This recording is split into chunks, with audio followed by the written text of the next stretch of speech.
Қайық ағыспен 45 минут, ал қарсы 30 минут жүзіп, барлығы 11,7 километр қашықтыққа барды.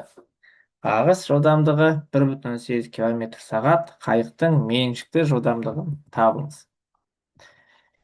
Қайық ағыспен 45 минут, ағысқа қарсы 30 минут жүзіп, барлығы 11,7 километр қашықтыққа барды.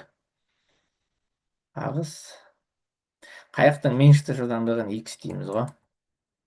Ағыспен болса, демек x-қа 1,8 километр сағатпен қосылды екеуі ағыспен. В көбейту, мынау в т деген 60-тан 45 болады. Өйткені біз километр сағат жүйесімен шығарамыз есепті. Жауабы километр сағат жүйесіне тұр. Минут сағатқа айналдырамыз. Оған қосамын, ағысқа қарсы жүрседі. X азайту 1,8 көбейтем, 30 минут. 60-тан 30 болады. Барлығы 11,7. Міне. Толығырақ әңгіме бұлай болды ғой. Мінеки, бұндай істей алу керексіңдер. S1-ға S2-ні қосқан кезде 11,7. S1 дегенім V1 T1, S2 дегенім V2 T2. Тең 11,7. Сонда бізде V1 деген X қосу 1,8, ағыспен T1 деген 60-тан 45 минут. V2 деген азайтамыз, T2 деген мынау болады. Енді не істейміз? Енді біз 60-пен 45 қысқартсақ болады негізі. 15-ке қысқартайық. 15-ке бөлсем 3, 15-ке бөлсем 4 болады. Мына жердеші 30-ға қысқартса болады, бірақ біз 15-ке қысқартайық.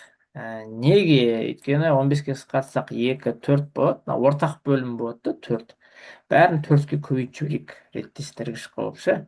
Сонда 3 мынаған көбейеді, 3 мынаған көбейеді. Сонда 3x қосу 5,4. 4-ке көбейтсек 4 қысқарып кетеді. Қосам 2-ні мынаған көбейтем, 2x азайтамын.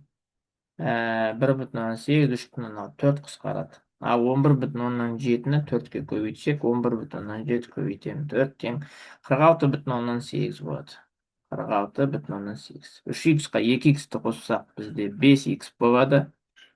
5,4 азайту 3,6. 1,8. Мына жақ ауысады, азайту 1,8. Тең болады, сонда 45. 45-ті 5-ке бөлсек, 9 километр сағат болады.